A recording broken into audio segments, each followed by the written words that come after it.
नमस्ते दोस्तों।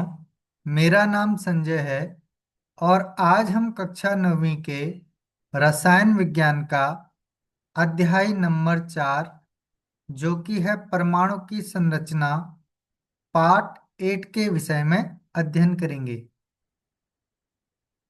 इस वीडियो में हम परमाणु संख्या तथा द्रव्यमान संख्या को समझेंगे और इसके अतिरिक्त कुछ प्रश्नों और उससे संबंधित उत्तरों को भी समझने का प्रयास करेंगे।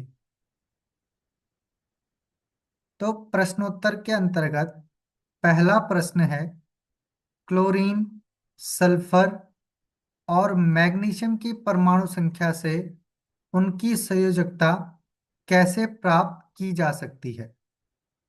तो हमें क्लोरीन, सल्फर और मैग्नीशियम की परमाणु संख्या की सहायता से उनकी संयोजकता को ज्ञात करना है। किसी तत्व की संयोजकता उसकी परमाणु संख्या से इस प्रकार ज्ञात की जाती है। सबसे पहले उस तत्व का इलेक्ट्रॉनिक विन्यास लिखते हैं, फिर देखते हैं कि उसके सबसे बाहरी आवरण में कितने इलेक्ट्रॉन हैं और उसी के आधार पर हम उसकी संयोजकता को निर्धारित करते हैं।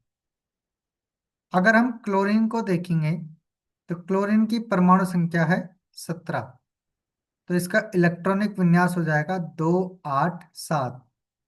तो इसके बाहरी कोश या बाहरी आवरण में 7 इलेक्ट्रॉन हैं।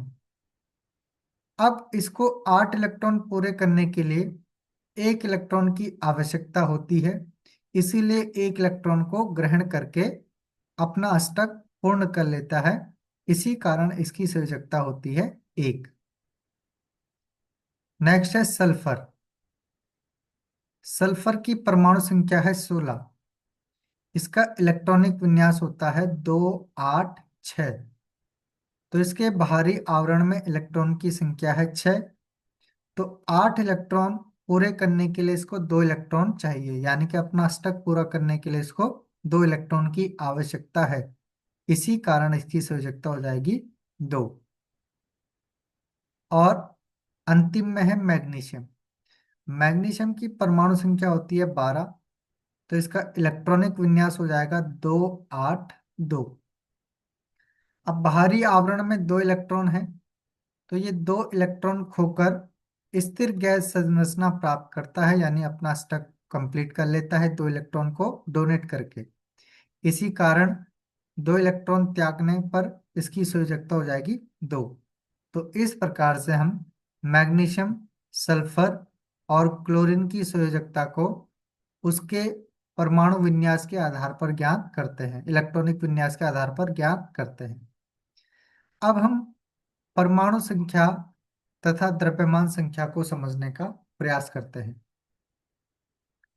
परमाणु संख्या, हम जानते हैं कि परमाणु के नाभिक में प्रोटॉन विद्यमान होते हैं। एक परमाणु में उपस्थित प्रोटॉनों की संख्या उसकी परमाणु संख्या को बताती है। इसे जेड के द्वारा दर्शाया जाता है और किसी तत्व के सभी अणुओं की परमाणु संख्या समान होती है। तो किसी भी परमाणु के नाभिक में प्रोटॉन विद्यमान होते हैं और एक परमाणु में उपस्थित प्रोटॉन की संख्या को ही हम उसकी परमाणु संख्या बताते हैं। और परमाणु संख्या प्रोटॉन की संख्या के बराबर होता है और इसे जेड के द्वारा प्रदर्शित किया जाता है। और इसके अतिरिक्त किसी भी तत्व के सभी परमाणुओं की परमाणु संख्या समान होती है। वास्तव में तत्वों को उनके परमाणु में विद्यमान प्रोटॉन की संख्या से परिभाषित किया जाता है। उदाहरण के लिए हाइड्रोजन के लिए Z बराबर 1 है, क्योंकि हाइड्रोजन परमाणु के नाभिक में केवल एक प्रोटॉन होता है। इसी प्रकार कार्बन के लिए Z बराबर 6 है। इस प्रकार एक परमाणु के नाभिक में उपस्थित प्रोटॉन की कुल संख्या को परमाणु संख्या कहते हैं।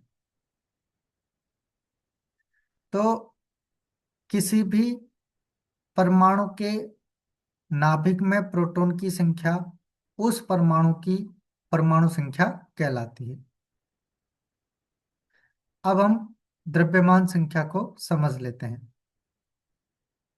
परमाणु का द्रव्यमान उसमें विद्यमान प्रोटॉन और न्यूट्रॉन के द्रव्यमान के कारण होता है। ये परमाणु के नाभिक में विद्यमान होते हैं, इसलिए इन्हें न्यूक्लियॉन भी कहते हैं और परमाणु का लगभग संपूर्ण द्रव्यमान उसके नाभिक में होता है। अब क्योंकि परमाणु का संपूर्ण द्रव्यमान उसके नाभिक में है और नाभिक में प्रोटॉन और न्यूट्रॉन होते हैं, अतः हम कह सकते हैं कि प्रोटॉन और न्यूट्रॉन के द्रव्यमान को अगर जोड़ दिया जाए तो हमें संपूर्ण परमाणु का परमाणु द्रव्यमान ज्ञात हो जाएगा।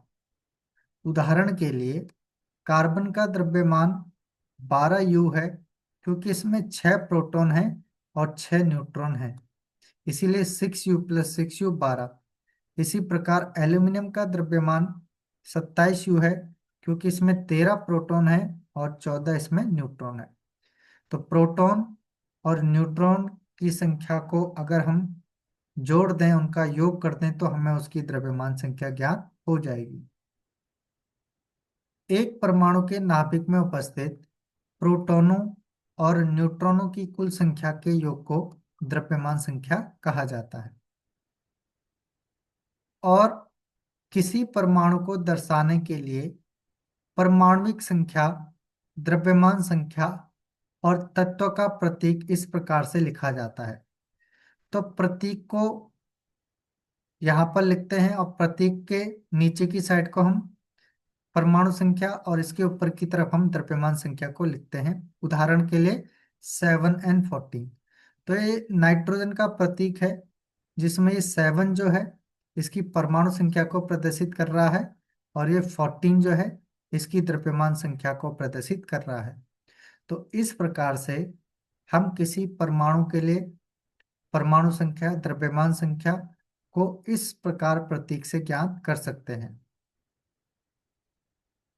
अब प्रश्नोत्तर के अंतर्गत हम पहला प्रश्न यहाँ पर देख लेते हैं कि यदि किसी परमाणु में इलेक्ट्रॉन की संख्या 8 है, प्रोटॉन की संख्या भी 8 है, तो परमाणु की संख्या क्या होगी और उसका आवेश क्या होगा। तो किसी परमाणु की परमाणु संख्या बराबर होता है प्रोटॉन की संख्या, और प्रोटॉन की संख्या में 8 दी गई है, इसीलिए यहाँ पर परमाणु की संख्या भी हो जाएगी, परमाणु संख्या हो जाएगी यहाँ पर 8। और 8 परमाणु संख्या वाले तत्व का नाम है ऑक्सीजन।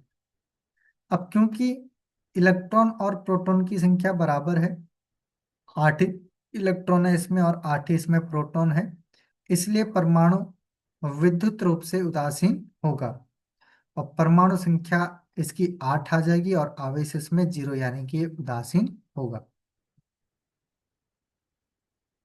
नेक्स्ट प्रश्न है कि ऑक्सीजन और सल्फर परमाणु की द्रव्यमान संख्या ज्ञात कीजिए। द्रव्यमान संख्या बराबर होता है प्रोटॉन की संख्या प्लस न्यूट्रॉन की संख्या। अगर हम ऑक्सीजन देखेंगे तो ऑक्सीजन का परमाणु क्रमांक होता है 8, तो इसलिए इसमें प्रोटॉन की संख्या है 8। इसके अलावा इसमें न्यूट्रॉन की संख्या भी होती है 8। तो द्रव्यमान संख्या हो जाएगी प्रोटॉन की संख्या प्लस न्यूट्रॉन की संख्या, यानी 8 + 8।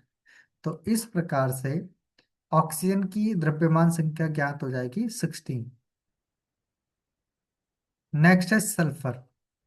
सल्फर में प्रोटॉन की संख्या है 16, न्यूट्रॉन की संख्या भी है 16। तो द्रव्यमान संख्या निकल के आ जाएगी 16 + 16 यानी कि 32।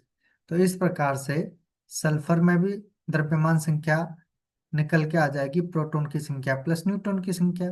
अब क्योंकि इसमें प्रोटॉन और न्यूट्रॉन दोनों 16 है, तो 16 + 16 32। तो इस प्रकार से सल्फर की द्रव्यमान संख्या हो जाएगी 32, यानी 32। तो आज के लिए इस वीडियो में इतना ही। नेक्स्ट वीडियो में हम पढ़ेंगे कि समस्थानिक क्या होते हैं और इनके उपयोग क्या होते हैं। तो मिलते हैं नेक्स्ट वीडियो में।